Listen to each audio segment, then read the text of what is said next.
Hello, welcome back to Tarot by Andy. Thank you for being here. This is my vibrational reading. Please do your own research for entertainment purposes and allegedly. Good morning, good evening, good afternoon, and thank you for being here, and thank you for the super thanks. Today I'd like to do a little drip feed. You know, I like to do drip feeds. So today's drip feed has to do with my reading, which I'm going to do afterwards, and it's about the neurotic perfectionist. Usually a neurotic perfectionist, it's a wound of judgment. They've been judged harshly by someone. Could be a teacher, could be just being on the playground by their peers, could be by a parent. So they end up developing this obsession with wrongness. Does that sound like the pair? They're obsessed with everyone that's wrong. They're obsessed with judgment. Well, they're paranoid. These people who have these wounds of judgment are paranoid, they have low self-esteem, they're very neurotic, they lack confidence in groups and organizations, they don't feel acceptable. So what they end up doing is they go into this over-perceived mistakes in their mind over everyone else. They start to hyper-focus on the mistakes of everyone else. It's really just a strategy of overcompensation because they feel like they were wrong. Now I'm never going to be wrong. I'm going to make it and do it right, so that I'm never called out. I will be 20 steps ahead of you and call you out first. So that's that person who's always pointing out the errors of other people. That would be like my, in tarot, that would be my Page of Swords. That's your problem child, the critical, unpleasant, argumentative, the know-it-all, points out all errors of other people's, pushes boundaries, they spy on other people, they collect data, that does not sound like them too. That's very much, I would say the Page of Swords totally is the wound of judgment child wound is why the Page of Swords kid is that wound of judgment tarot card, definitely, hands down. Their ego thinks if I'm perfect, I can avoid these harsh judgments. So that's why they become that Page of Swords difficult child. Usually, and it's all projected by someone else, someone who they never fixed it in their life, in their wound, so they project it onto the child. So then now the child takes it on. So this is why when Harry and Meghan did say there is that, the legacy where the issues can get passed down. Totally true, because this is one of them. But they're not realizing that they have this themselves. They have this wound of judgment living large inside them, to say the least. So they want to avoid those harsh commentaries by other people, so they become very obsessed with perfection, and they go into intimidation. Intimidation is a way to avoid judgment, so that's why they're fighting everyone with the media. They're fighting the media because they don't want that judgment. So really it is that judgment wound is why they have that. So I wanted to bring this into the conversation because I know I've never brought up the judgment wound before. Here they get, like I said, they can get it from churches, religion, schools, peers, teachers, family, an old grouchy senior citizen in the family who's got very old ideals and very judgmental. It's my way or the highway, can kind of leak that into a young, arrested development sponge of a brain, and that kid can, boom, be triggered by just a senior citizen who has no insight and is kind of losing their mask. Could be a narcissist, an old narc in the family can do it. A lot can happen, you guys. So, and it's not uncommon. It's very common. Most of us do have wounds. We all have wounds. I've said this before. Everyone has wounds. If you're alive, you're walking planet Earth, you have wounds. Nobody walks away scathed, totally scathed free, okay? We all get scars. Every one of us does. So they want to prove everyone wrong. It's not me, it's you. I'm going to be perfect all the time so I don't feel incapable and incompetent because that's how I felt before. So I'm going to fix this. This is never going to happen again, says the little Page of Swords card. So the way to get out of this situation, the only way to get out of this is to allow natural consequences and to relax in life and to accept that not everything's going to be okay. Not everything is going to be a win. You're not going to win everything. You cannot correct everything. Life happens. In essence, quote unquote, the old comment from I think it's from the 80s, pardon my French, shit happens. Okay, shit happens. You can't control all of it. So in order to do the healing that the other couldn't do, you got to learn to relax. You got to accept it.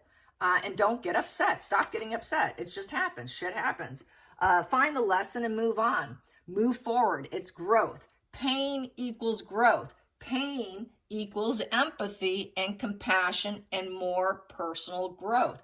With personal growth, they don't need to go into that I can't be judged, because now you feel good about yourself because you've seen how far you've grown.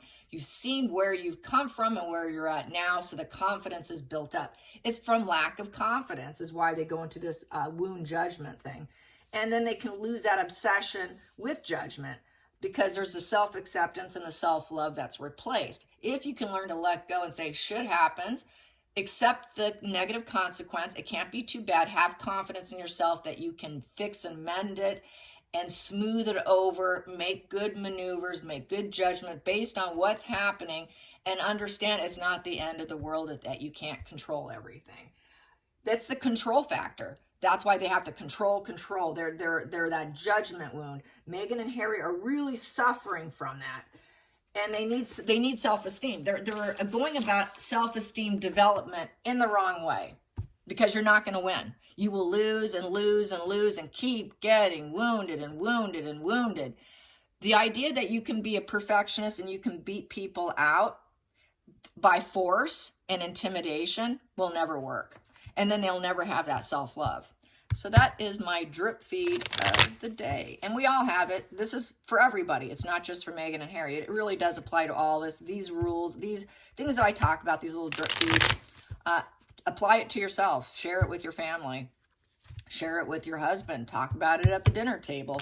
The judgment wound, that's what it is. It's a judgment wound with obsession with perfection. Not a good thing. It's not a healthy thing. Being a perfectionist is not healthy. Because you'll never be happy. They'll always have this sort of petulance, anger. If someone else wins, things go well, they tend to be very grouchy and angry. They can't be happy for other people because you're happy, I'm miserable, misery wants company. So it just becomes a spiral, this sort of domino effect of misery for the person trying to attain it. Because you'll never get there. It's impossible. You'll never get there. So let's throw some cards on their obsession of perfection and lashing out by making everybody else wrong and they're right. Because that's really what they're doing. And that's the way to shut down the judgment. They don't want that judgment card. A lot of people, they view judgment as a horrid, horrid thing. Judgment isn't always a horrid thing because judgment can actually heal you. Because my judgment tarot card is about healing and rebirthing yourself. So judgment, if you could take it, swallow your pride, take it, say, okay, maybe I need to work on that and improve myself. And then you rebirth yourself and you can actually end up with a positive conclusion, a very spiritual awakening, and have a ton of healing and actually wake up yourself, say yes to yourself because it's a yes card, have lots of dualities, and then you can carry on like a fool with a new beginning, with lots of hope. Free will, you are completely free from the judgment at that point. You're free from the judgment of other people. You're free from caring about what other people think of you. So this is where they need to go. Yes, let's find out about that judgment wound. Let's find out about that judgment wound. The judgment wound. How bad is the judgment wound? I'm sure it's pretty bad. Just how bad is this judgment wound in the pair? Let's just do a combo read here. Thought I would do something different today than hit up a question. Just do a little psychology today. The judgment wound. The judgment wound. Let's see the judgment wound in Meghan and Harry. The judgment wound. That's why they're on the fake, phony royal tours. The fake, phony royal tours. Here we go. Fake, phony royal tours. That's all what they're about. I'm going to do subconscious and I'm going to do conscious. How's that sound? Does that sound like fun? I've been doing that privately and I'm really enjoying it because the conscious mind is more, from what I'm seeing, is trying to solve problems and image control, where the subconscious seems to be a little more brutal, more brutally driven. So let's find out what we get here. The judgment wound subconsciously. They don't feel like they're welcome. Nobody wants me. So that's the judgment. No matter where I go, I lost touch with my inner self. I lost touch with my inner self. There you go. Lost touch with the inner self. They're very bitter, negative, unhappy. A lot of toxic memories and a bad childhood. So very uncomfortable. there's no bittersweet memories here. So this is someone who got basically a very bad childhood. So this person felt tortured as a child. And that's why they're not loyal to anybody. That's why I have to prove you wrong. I'm wrong. You're wrong. I'm right. And I'm going to judge you, because they felt judged and it was just too unhappy and miserable. Consciously, what do we have here? Consciously, they felt like they were not on the same page with everyone. They didn't feel accepted by other people. So consciously and subconsciously, pretty similar, I would say, because both of them felt unwelcome. So they felt unwelcome. So I got to project all this judgment onto other people. I'm going to make you wrong. I'm right. So what's the challenging? Okay, let me do all the conscious so I don't get this screwed up here. I'm going to do all the conscious. And then I'm going to do the subconscious. There. I'm not going to take from the bottom of the deck because I need that for that. So I will flip that there so I know to take from there. Okay. I don't mess that up. Okay, I've done that before. So there you go. Focal point. Yeah, they're wounded. I'm giving up. Yeah, they just wanted to give up. They want people to give up and stop wounding them. I'm so wounded. There's so many enemies out there. When will this ever stop? I've been beat down by other people. Lots of enemies out there. So they're very stubborn. It's like it's a very much giving up energy. So they gave up kind of on themselves. There's that lack of self-love, the lack of ambition for themselves, really kind of wanting to give up on life in general. The challenging position here, yeah, they're going to start a fire. So yeah, I'm going to make you wrong. You want to fight over who's right and who's wrong? This is the battle of the ego. You're my nemesis now. I'm going to fight my bullies, in essence. So it's bullies. It was bullies. They tried to persevere and they got beat down from the bullies. So this is triggered by a bully. Could be the playground. It feels very playgroundish here. Then we have here, past position that doesn't serve was being idealistic. I'm not going to keep that idealistic, loving energy. So that doesn't serve me anymore. So it took a very nice, innocent, sweet child and bullied them down to this position. Hidden energy, they felt they had no options, no opportunities. So I've lost my opportunities. That was a fantasy. My reality is everybody's trying to beat me up and take me down, and they're battling my ego. I used to feel really good about people, but now I'm completely beat down, and they will never accept me. I'm trying to fight to get in with the group, but no one will have me. Then, so this is like being outed out on the playground, or just not accepted, just wanting to be happy in relationships and families. So maybe they go home to a solid family. So this would have been Megan and Harry did have happy families. So this is where Harry's lying and Megan's lying. They had happy families. They did have friends. There was happiness, but there was a bully here.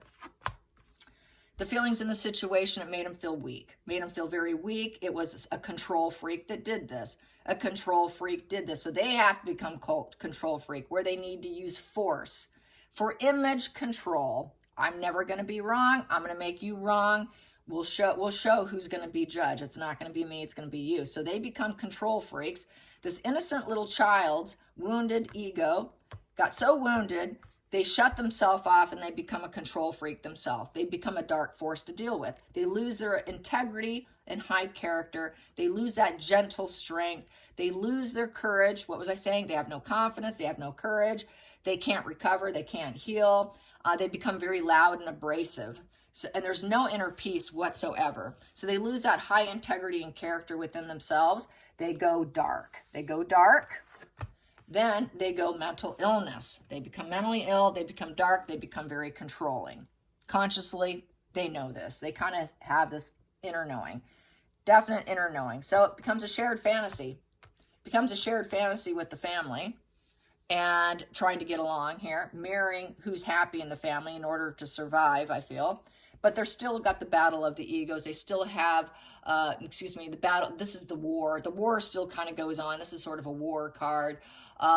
They want to create more disagreements. There's disagreements and no one will back down. No one's going to back down against me. So I got to prove you wrong. This is war. A lot of relationships falling out. Who's wrong? Who's right? It's a war of words and lots of falling out. So this is back to, I'll prove you wrong.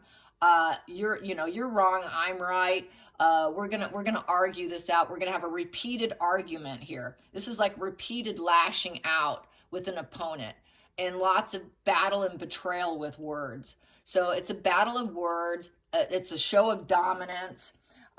It's war on with words, and it's given them a huge headache. So doesn't that sound like them? So they're a war of words with social media, because no one will accept them.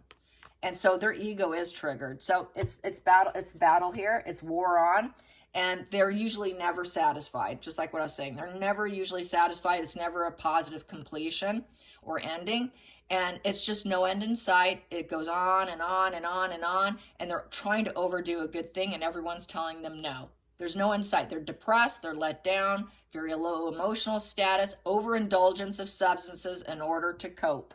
So they overdo the drugs and the alcohol because they're so unhappy. It's shattered dreams. They think they can prove other people wrong. I'm right, you're wrong, but it's not going to happen. They're failing. They're failing miserably. They're not getting their wish fulfillment. So consciously, the world, no, you're failing. You will not win. You will not get what you want. The genie in the bottle's not coming out for you. You're not going to get your smug pleasures. You're not going to get your stability. You're never going to grow. So therefore, you'll never have self-love and self-growth. So this is why they're not growing. This is why they're arrested development. This is why Harry's so petulant, why she's so psychotic. The antisocials rely on psychosis in order to cope. Without psychosis, they cannot cope. It is a coping mechanism. Psychosis is very real in narcissists, borderlines, antisocials, histrionics, and even bipolars.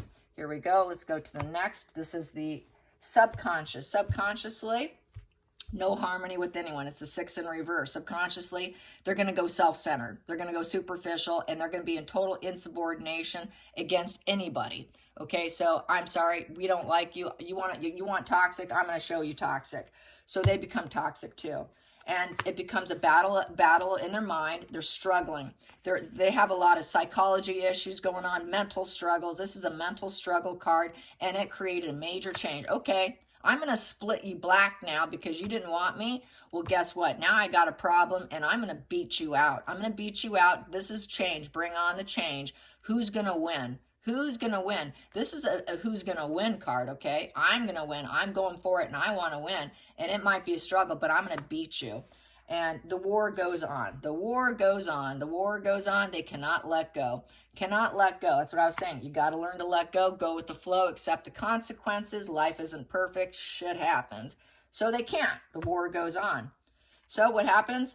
They're trying to heal themselves by being aggressive and creating the war, and the war goes on. They will never let go and just accept and say goodbye. Okay, it was a problem. Okay, I'll go with the flow of transformation and changes. That would be upright. No, they cannot do that.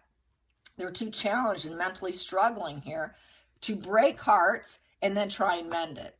Because after they break someone, they actually feel better. So actually I felt a little better because I broke you, and that was a little bit of healing energy for me. Woo, I really triangulated you. I got you with the words, and I hurt you with my words. Now I feel better about myself. So that is, I hurt you so I can feel better. And they're thinking this will be a good karmic lesson. Like, wow, this is good karma for me because I'm able to heal. I take you down, I can heal. Then we have here, it was the person who hurt them probably went down the wrong road. It was naive. So they also realized that they're naive. They were very naive. So that's why they were naive. That's why they were bullied.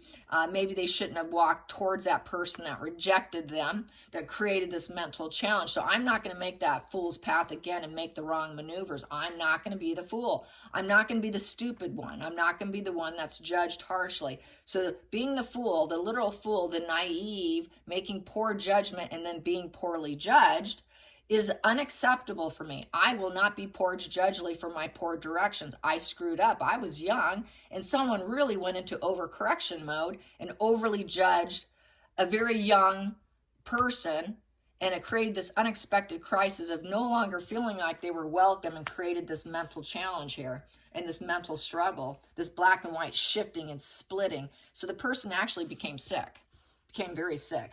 And that's why they have the sickness of wanting to hurt other people, triangulate, have harsh words, and take you down, and that heals them. And they also have problems subconsciously with doing dualities. They really don't do dualities. It's basically platonic. There's no balancing for them to be with other people because it's too triggering and too wounding. Because I'll probably get it wrong, so I'm going to go platonic here. I'm going to fake that I can actually be with them, but really I'm disconnected. We're really not friends. I'm not going to open myself up to affection or romance, but I can fake it. I can fake it, fake it, fake it. So they fake it. They fake it. They're fakers. They're fakers in love. They become love fraud. Because they got to take you down. Everyone's an opponent. Everyone, when you're a perfectionist and you're psychotic and you got to prove everyone else wrong, everyone's an opponent. Nobody's on your team. Even their most intimate partner, whoever they marry, whoever they connect with, is still an opponent. Everyone's an opponent. They feel broke. They don't have it all. They'll never have it all. They'll never be successful. They feel basically they lack consistency within themselves. People tell them no, so they go into domination mode. The King of Pentacles in reverse is a dominator. So I go domination mode because Harry is an alpha mode. Harry is beta male. This is the beta male position like I had yesterday. Harry's a beta male. And what I'm seeing here is probably, I think, for subconsciously, I feel that this could have been Charles triggered Harry, because we know Harry's not going to be the ruler, the leader. He's not going to be the king. So I feel this here particular is Harry being the spare. It's the spare disease for Harry. And the final outcome is Harry still wanted to go on and try to be loving. He tried to be loving here. It's just Harry that's popping up here. But he too does not truly love, bond, and connect. And he has huge issues with his father. He knows also he'll never have it all. He'll never be the business guy. So that's a huge trigger. He also knows that he's weak. He lacks ambition, like his brother and other people. He doesn't have the ambition that other family members have. So he was taken down. There were harsh words on that. There were harsh words on who he chased after, and who he cared to have romantic affairs with. So he wants to be the lover.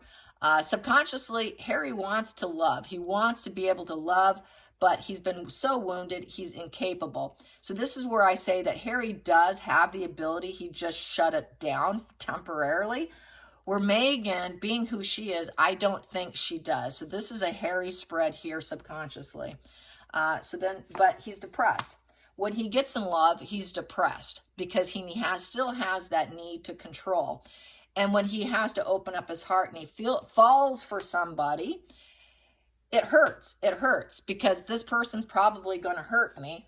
And this person's probably going to be named Megan, and she's going to be cold-hearted. She's not going to wear her heart on her sleeve. While I'm trying to love her, she's just Mrs. Analytical, and she thinks she's right about everything. And it's such a depressing marriage. It's such a depressing relationship.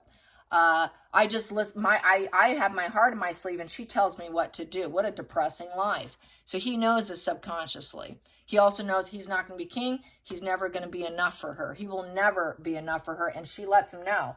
So Megan's now doing it. Megan's now the one to say, also this could be Diana saying, hey, you're not going to be king. You'll never have as much as your brother. Just get over it. You'll never have as much as your brother. People won't love you as much as they love your brother. So this could have also been triggered by Diana, because Diana did say some triggering things about his position in life. Because I'm saying that because my next card is the Mother card. So Diana did some wounding in terms of the line of succession. And this is why he always wanted to walk away and escape. Well, if I can't have that, I'm not enough. It's very depressing. I want to leave. I'm going to leave, and I'm going to take everyone down. And I'm never going to be loyal. I'm never going to be the lead. I'm not why be a working royal. I'm going to walk away and take it all down. I'm going to take it all down and backstab everyone so much because I have a difficulty accepting that I won't be top dog. So, yeah, and he felt wounded and he felt judged because he's the spare. So this is the spare wound I see on the table. And that's why Harry is the way he is. So I just wanted to go over this, drip feed this neurosis of perfection and judgment. I hope you enjoyed this. And until next time, like and subscribe. Please leave your comments. Bye, you guys.